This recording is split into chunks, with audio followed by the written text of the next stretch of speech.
গল্প ছবি ইউটিউব চ্যানেলে আপনাদের স্বাগতম। ধারাবাহিকভাবে আমরা পড়ছিলাম আরিফ আজাদের বেলা ফুরাবার আগে। আজকের পর্ব মেঘের কোলে রোদ এসেছে। অডিও বুকটি ভালো লাগলে সাবস্ক্রাইব করবেন এবং বন্ধুদের সাথে শেয়ার করবেন। ধন্যবাদ। মানুষ শব্দের আরবি প্রতিশব্দ হল নাস। প্রসিদ্ধ মতানুসারে শব্দটি নিসইয়ান ধাতুমূল থেকে আগত, যার অর্থ ভুলে যাওয়া। আমরা সঠিক পথ ভুলে যাব, বিস্মৃত হব, বিচ্যুত হব বলেই আমাদের নাম নাস তথা মানুষ। সৃষ্টির আদি লগ্ন থেকেই এই ধারা চলে আসছে। জান্নাতে আমাদের পিতা আদম আলাইসাল্লাম এবং মাতা হাওয়া আলাইসাল্লামও নিজেদের কৃত ওয়াদা থেকে খানিক সময়ের জন্য বিস্মৃত হয়েছিলেন। ভুল করে তারা সেই গাছের ফল ভক্ষণ করে ফেলেছিলেন যা তাদের জন্য নিষিদ্ধ করা হয়েছিল। তাই ভুল করা আমাদের স্বভাবজাত বৈশিষ্ট্য। আমরা ভুল করব জেনেই আল্লাহ সুবহানাহু ওয়া তাআলার দুটো গুণবাচক নাম গাফুর ও রাহিম, ক্ষমাশীল ও অত্যন্ত দয়ালু।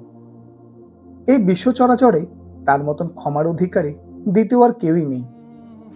নবীজি সাল্লাল্লাহু আলাইহি সাল্লাম বলেছেন, সকল আদম সন্তানই গুনাহগার, তবে তাদের মধ্যে উত্তম সে যে তাওবা করে।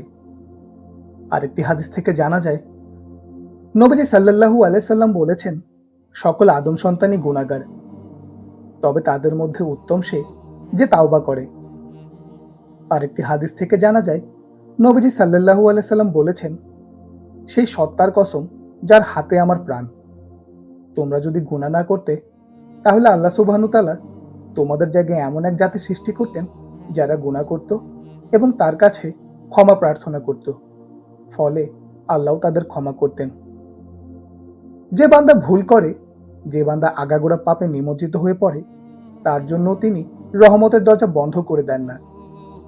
কোনো গুনাহগার বান্দার জন্য তিনি বাতাসের অক্সিজেন থামিয়ে দেন না, আকাশের বৃষ্টি থামিয়ে দেন না, থামিয়ে দেন না সূর্যের আলো, মেঘ, রাতের জ্যোৎস্না।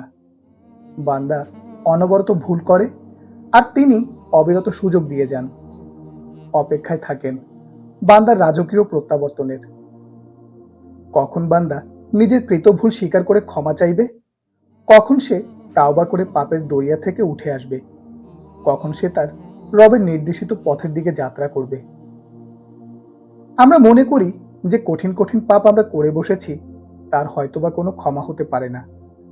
আমাদের মনে এই ধারণা বদ্ধমূল হয়ে আছে যে আমাদের কৃত পাপের হয়তোবা কোনো ক্ষমা নেই। অথচ আল্লাহ সুবহানাহু ওয়া তাআলার নিয়ম কিন্তু এটা নয়।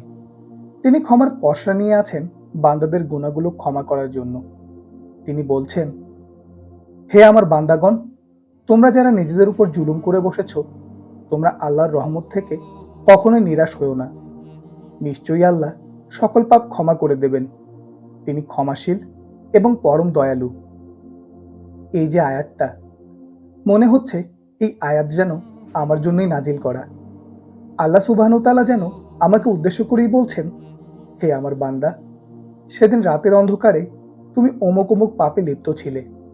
স্মরণ করো তোমার সালাত কাজা করার দিনগুলো। মনে করার চেষ্টা করো ইন্টারনেটের অন্ধকার গলিতে ডুব দেওয়ার মুহূর্তগুলোকে।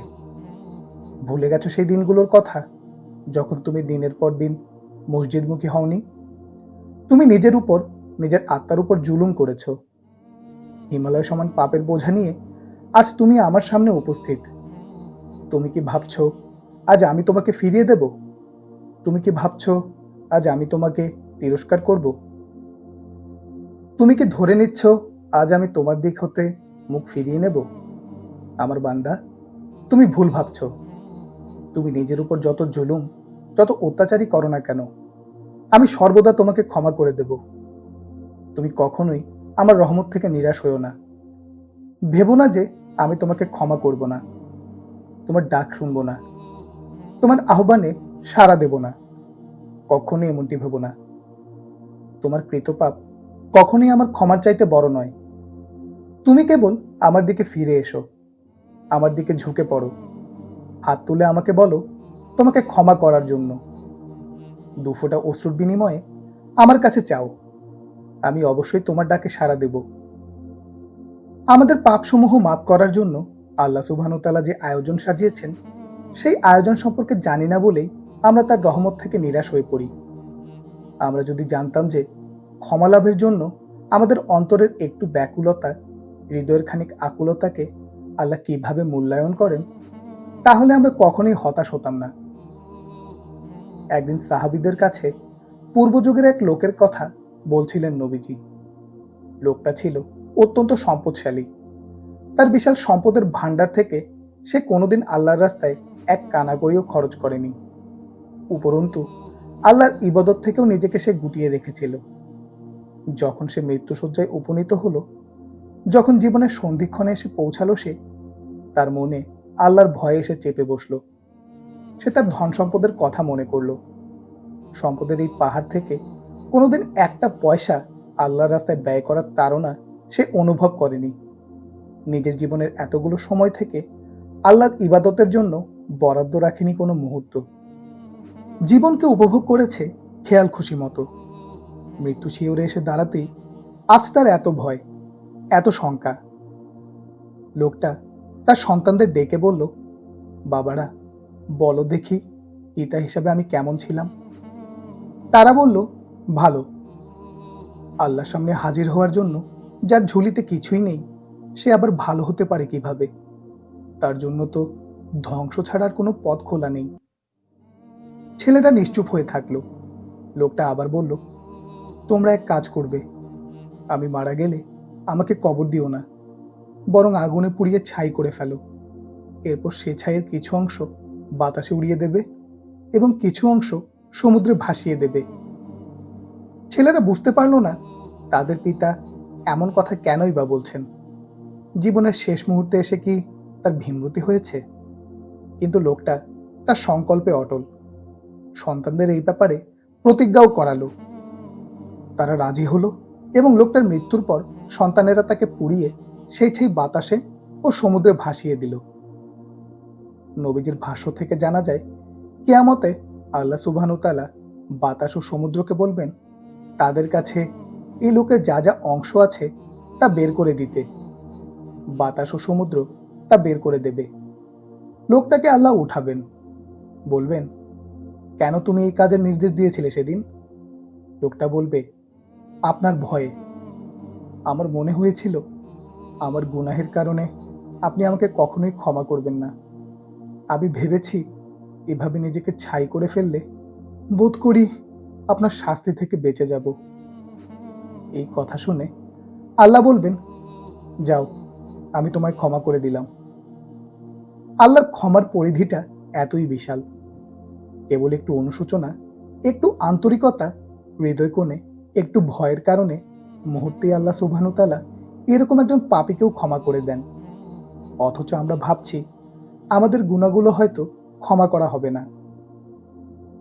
গুনাহ করার পরে ভুল বুঝতে পেরে আমরা যখন তওবা করি, তখন আল্লাহর চাইতে বেশি খুশি আর কেউ হয় না। নবী করিম সাল্লাল্লাহু আলাইহি সাল্লাম বলেছেন, মরুভূমিতে হারিয়ে যাওয়া উট পুনরায় ফিরে পেয়ে উটের মালিক যতটা খুশি হয়, বান্দা গুনাহের পরে তাওবা করে ফিরে এলে আল্লাহ সুবহানাহু ওয়া তাআলা তার চাইতে বেশি খুশি হন। ভাবুন তো, খাখা মরুভূমি, দৃষ্টিসীমানায় নেই কোনো জনবসতির চিহ্ন, যেদিকে দু চোখ যায় কেবল বালি আর বালি, মাথার উপর গনগনে সূর্য। এমনই এক পরিবেশে আপনি আপনার সাথে থাকা উটটা হারিয়ে বসেছেন। নিশ্চিত মৃত্যু ব্যতীত আপনার জন্য দ্বিতীয় আর কোনো পথ খোলা নেই, কারণ পায়ে হেঁটেই মরুভূমি প্রান্তর পার হওয়া আপনার পক্ষে সম্ভব নয়। এই তপ্ত মরুভূমিতে ক্ষুধা, তৃষ্ণা আর অনাহারে আস্তে আস্তে নেতিয়ে পড়বে আপনার শরীর। নিদারুণ পিপাসায় কাতর হয়ে পড়বেন আপনি। ধীরে ধীরে ঢলে পড়বেন মৃত্যুর কোলে। এমন অবস্থায় যদি চোখের পলকে হারিয়ে যাওয়া উট আপনার কাছে ফিরে আসে, আপনার চেয়ে সুখী জগতে তখন আর কে হতে পারে? আমরা যখন পাপ করে আল্লাহর কাছে আন্তরিক তওবা করি, মাফ চাই, চোখের জল ফেলে করজোরে ক্ষমা প্রার্থনা করি, আল্লাহ ওই হারিয়ে যাওয়া উট ফিরে পাওয়া ব্যক্তির চাইতেও বেশি খুশি হন। নবীজির হাদিস থেকে জানা যায়, আল্লাহ সুবহানাহু ওয়া তাআলা বলেছেন, আদম সন্তান, যদি তুমি আমাকে স্মরণ করো এবং আমার থেকে আশা করো, তাহলে তোমার কৃতকর্মগুলো আমি অবশ্যই ক্ষমা করে দেব। ওহে আদম সন্তান, তোমার গুনাহের পরিমাণ যদি আকাশের মেঘমালাও ছোঁয় এবং এরপর তুমি আমার কাছে ক্ষমা প্রার্থনা করো, আমি অবশ্যই তোমাকে ক্ষমা করে দেব। আদম সন্তান, আমার সাথে কাউকে শরিক করা ব্যতীত পৃথিবী পরিমাণ গুনাহের বোঝা নিয়েও যদি আমার সামনে দাঁড়াও, আমি অবশ্যই তোমাকে ক্ষমা করে দেব। এই কথাগুলোর চাইতে উত্তম ভরসার বাণী আমাদের জন্য আর কি হতে পারে? এর চাইতে বেশি স্বস্তিদায়ক আর কারো কথা হতে পারে কি?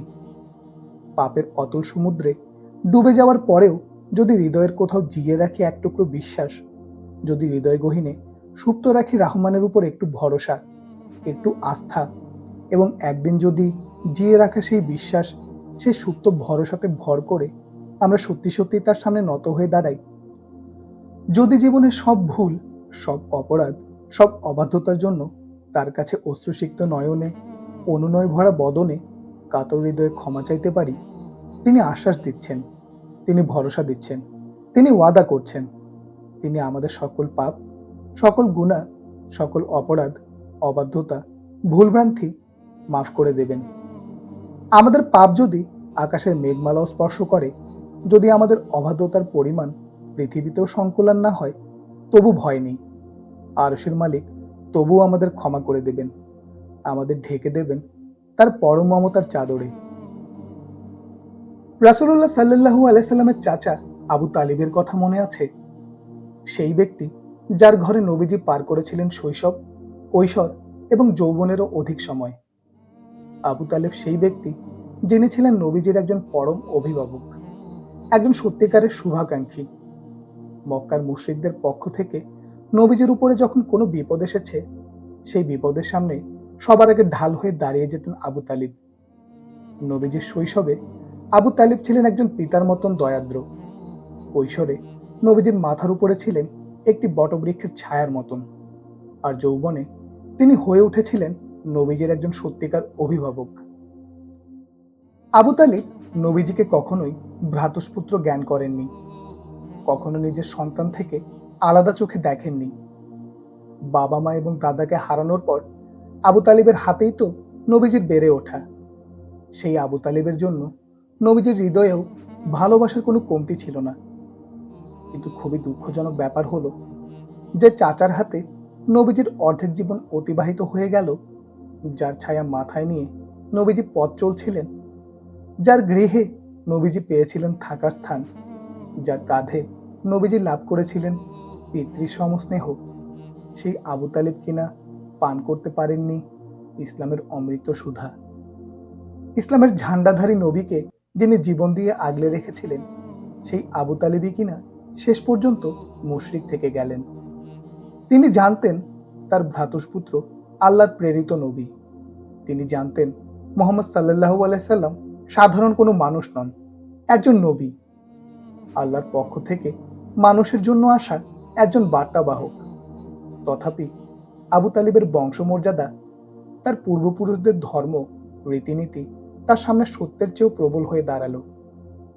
সত্যকে আলিঙ্গন করার পরিবর্তে বংশীয় গৌরবই তার নিকট প্রাধান্য পেল।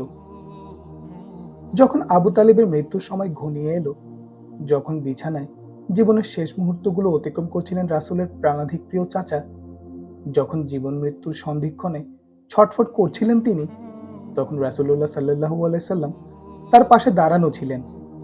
অশ্রুজলে বুক ভাসিয়ে তার হাত ধরে বারে বারে অনুরোধ করছিলেন কালিমা উচ্চারণ করার জন্য। কিন্তু না, আবু তালিবের সেই সৌভাগ্য ছিল না। রাসূল সাল্লাল্লাহু আলাইহি সাল্লাম যখন মুমূর্ষু আবু তালিবের বিছানার পাশে বসে তার মুখ দিয়ে তাওহীদের ঘোষণা উচ্চারণ করাতে চাচ্ছিলেন, ঠিক তখন সেখানে উপস্থিত ছিলেন আরো একজন ব্যক্তি। তার নাম আব্দুল্লাহ ইবনে আবি উমাইয়া। রাসূল সাল্লাল্লাহু আলাইহি সাল্লাম যখন চাচা আবু তালিবকে শাহাদা পাঠ করাতে তৎপর, ব্যতিব্যস্ত, তখন আব্দুল্লাহ ইবনে আবি উমাইয়া ব্যস্ত ছিলেন আবু তালিবকে কুমন্ত্রণা দেওয়ার কাজে। আব্দুল্লাহ বলছিলেন, ওহে আবু তালিব, শেষ সময় এসে তুমি কি তোমার পিতৃধর্ম ত্যাগ করে বসবে? ওহে আবু তালিব, জীবনের সন্ধিক্ষণে এসে তুমি কি সত্যি পথভ্রষ্ট হয়ে পড়বে? মুহাম্মদের প্ররোচনায় জীবন সায়ান্নে তুমি কি আমাদের উপাস্যদের অস্বীকার করে বসবে? সেদিন মুহাম্মদ সাল্লাল্লাহু আলাইহি সাল্লাম চাচা আবু তালিবের মন গলাতে পারেননি। আবু তালিব শাহাদা পাঠ না করে মুশরিক অবস্থাতেই মৃত্যুবরণ করেন। তবে সেই আব্দুল্লাহ ইবনে আবি উমাইয়া, যে কিনা আবু তালিবকে ফুসলিয়েছিলেন শাহাদা পাঠ না করার জন্য, তার কি হলো শেষে? হ্যাঁ, সেই আব্দুল্লাহ ইবনু আবু উমাইয়া শেষে ইসলামের অমৃত সুধা পান করেছিলেন, যিনি একদিন আবু তালিবকে পিতৃধর্ম ত্যাগ না করার জন্য, পূর্বপুরুষের ধর্ম ত্যাগ না করার জন্য, তাদের উপাস্যদের অস্বীকার না করার জন্য তাড়না জুগিয়েছিলেন। সেই তিনিই কিনা পিতৃধর্ম পূজিত বংশীয় উপাস্যদের পায়ে ঠেলে ঘোষণা দিয়ে বসলেন এক ইলাহর, এক মাবুদের, এক আল্লাহর। সেই আব্দুল্লাহ ইবনে আবি উমাইয়া পরে রাসূল সাল্লাল্লাহু আলাইহি সাল্লামের সাথে তায়েফের যুদ্ধে অংশ নিয়ে শহীদ হয়েছিলেন। ভাবুন তো, মৃত্যুর বিছানায় যিনি আবু তালিবকে কুমন্ত্রণা, কুপরামর্শ জুগিয়েছিলেন, সেই তিনি পরে শাহাদা পাঠ করে হয়ে গেলেন একজন সোনার মানুষ। শুধু তাই নয়, জিহাদে অংশগ্রহণ করে তিনি লাভ করেছেন শহীদ হবার মর্যাদাও। সুবহানাল্লাহ। সেই আব্দুল্লাহ ইবনে আবি উমাইয়া অন্তর্ভুক্ত হয়ে পড়লেন শহীদদের মিছিলে। আর আবু তালিবের জন্য দুহাত তুলে আমরা যে একটু দোয়া করব, সেই সুযোগটাও রইল না। আল্লাহর দিকে ফিরে আসার এই যে দৃষ্টান্ত, এখান থেকে আমরা কোন জিনিসটা উপলব্ধি করব? আমরা যারা নিজের আত্মার সাথে, নিজের নফসের সাথে, নিজের শরীরের সাথে জুলুম করেছি, আমরা যারা ভাবছি যে আমাদের সেই জুলুমের, সেই পাপের কোনো ক্ষমা হয়তো নেই, তাদের জন্য আব্দুল্লাহ ইবনে আবি উমাইয়া রাদিয়াল্লাহু তাআলা আনহু চমৎকার একটা দৃষ্টান্ত। আল্লাহ সুবহানাহু তাআলা তাকে সম্মানিত করেছেন, তাকে শহীদদের কাতারে স্থান দিয়েছেন। আল্লাহ যদি তাকে ক্ষমা করতে পারেন, আপনাকে কেন করবেন না? আপনার রব আর আব্দুল্লাহ ইবনে আবু উমাইয়ার রব তো একই। আপনারা দুজনে তো একই মনিবের দাস, একই ইলার বান্দা। যিনি আব্দুল্লাহকে ক্ষমা করতে পারেন, তিনি আপনাকেও ক্ষমা করবেন। শুধু আশা রাখুন, ফিরে আসুন তার কাছে, যিনি সমস্ত ক্ষমার আধার। পবিত্র কুরআনের সবচেয়ে মর্যাদাপূর্ণ সূরাটা হলো সূরাতুল ফাতিহা। সূরা ফাতিহা হলো উম্মুল কুরআন তথা কুরআনের মা। প্রতিদিনের ফরজ সালাতে আমরা 17 বার সূরা ফাতিহা তিলাওয়াত করি। এই সূরার শুরুটা হয়েছে আল্লাহ সুবহানাহু তাআলার প্রশংসা বাক্য দিয়ে। আমরা ঘোষণা দেই, আলহামদুলিল্লাহি রাব্বিল আলামিন। সমস্ত প্রশংসা তার জন্য, যিনি বিশ্বজাহানের রব। এরপর আমরা বলি, আর রহমানুর রহিম, মালিক ইয়াউমিদ্দিন। আর রহমানুর রহিম মানে হলো যিনি পরম করুণাময়, অসীম দয়ালু। আর মালিক ইয়াউমিদ্দিন মানে হলো যিনি বিচার দিনের মালিক। এখানে আল্লাহর দুটো গুণের কথা পরপর উল্লেখ করা হয়েছে। প্রথমে বলা হয়েছে আল্লাহ হচ্ছেন পরম করুণাময়, অসীম দয়ালু। এরপর বলা হলো তিনি হলেন বিচার দিনের মালিক। আচ্ছা, কখনো কি মনে এই ভাবনার উদয় হয়েছে যে আল্লাহ সুবহানাহু তাআলা কেন তার আর রহমানুর রহিম গুণটাকে মালিক ইয়াউমিদ্দিন গুণের আগে স্থান দিয়েছেন? তিনি তো চাইলে বলতে পারতেন মালিক ইয়াউমিদ্দিন আর রহমানুর রহিম, কিন্তু তিনি সেভাবে বলেননি। কেন বলেননি? বিচারক তিনি, যিনি আপনার ভালো মন্দ দুটো কাজেরই হিসাব চাইবেন। বিচার করার জন্য তার দুটোরই পরিপূর্ণ হিসাব দরকার। আর সেই বিচারক যখন আল্লাহ সুবহানাহু তাআলা, তখন ব্যাপারটা কেমন হবে? তার চোখকে ফাঁকি দিয়ে কি কোনো পাপ লুকানো যাবে? তার কাছ থেকে গোপন করা যাবে কোনো গুনাহ, কোনো অবাধ্যতা? জীবনের পরতে পরতে আমরা যে অহরহ পাপ করছি, তার অবাধ্য হচ্ছি, সেসবের কোনো হিসেবে কি আল্লাহর কাছ থেকে লুকানোর সুযোগ আছে? বিচারের মাঠে তিনি যদি কঠোর হওয়া শুরু করেন, তাহলে আমাদের কেউই তার ক্রোধ থেকে বাঁচতে পারবো না। কিন্তু তিনি যে বিচারক, সেই গুণের কথা উল্লেখ করার আগে তিনি বলেছেন তিনি হলেন পরম করুণাময়, অসীম দয়ালু। তার রয়েছে অসীম দয়ার ভাণ্ডার। তিনি বিচারকের আগে দয়ালু। এর অর্থ হলো আমরা যারা প্রতিনিয়ত নিজেদের প্রবৃত্তির ধোকায় হাবুডুবু খাচ্ছি, যারা দিনের পর দিন তার অবাধ্য হচ্ছি, গুনার অথৈ সাগরে মজে রয়েছি, আমরা যদি আন্তরিকতার সাথে তার দিকে ফিরে আসি, যদি অনুতপ্ত হৃদয়ে তার কাছে ক্ষমা চাই, তাহলে তিনি আমাদের ক্ষমা করে দেবেন। বিচারকের ভূমিকার আগে যে তিনি দয়ালু হবার ভূমিকার কথা উল্লেখ করেছেন, তিনি আপনার বিচার করার আগে আপনাকে দয়া করবেন যদি আপনি বলেন, হে রহমানুর রাহিম, প্রতিনিয়ত গুনার অতল গহ্বরে তলিয়ে যাচ্ছি। হেন কোনো পাপ নেই যা আমি করছি না। রাতের অন্ধকারে দিনের আলোতে আমি একজন পাপী। আমার শরীরের প্রতিটি শিরা উপশিরা আজ পাপের কালিমায় দূষিত। আমার হৃদয় মন আজ গুনাহের ভারে জর্জরিত। তবুও মালিক, আপনি তো রহমানুর রহিম, গফুরুর রহিম। আমি আজ নতমস্তকে বিনীত চিত্তে আকুল হৃদয়ে আপনার ক্ষমা প্রার্থনা করছি। আপনি আমায় ক্ষমা করে দিন। তিনি আমাদের জন্য সুযোগ বরাদ্দ রেখেছেন, ফিরে আসার সুযোগ, ক্ষমা লাভের সুযোগ, ক্ষমা চেয়ে নেওয়ার সুযোগ। তাই তিনি সূরা ফাতিহায় মালিক ইয়াউমিদ্দিন গুণের আগে আর রহমানুর রহিম গুণের কথা উল্লেখ করেছেন। এখন আমাদের উচিত সেই সুযোগ লুফে নেওয়া, তাকে বিচারক হিসেবে পাওয়ার আগে রহমানুর রহিম হিসেবে পেয়ে যাওয়া। আপনি ভাবছেন আপনার পাপের কোনো ক্ষমা নেই, অথচ আপনার স্মরণ করা উচিত সেই উদ্ধত অহংকারী ফিরাউনের কথা, যে নিজেকে আল্লাহর আসনে বসিয়ে নিয়েছিল, যে প্রতাপশালী ফিরাউন নিজেকে দাবি করেছিল মানুষের রব হিসাবে, যে হত্যা করেছিল বনি ইসরায়েলের হাজার হাজার নিষ্পাপ শিশুকে। সেই ফিরাউনের কাছে যখন সত্যের দাওয়াত সহ আল্লাহ সুবহানাহু ওয়া তাআলা মুসা আলাইহিস সালাম এবং তার ভাই হারুন আলাইহিস সালামকে পাঠাচ্ছেন, তখন তিনি বললেন, তোমরা দুজন তার সাথে নরম সুরে কথা বলবে।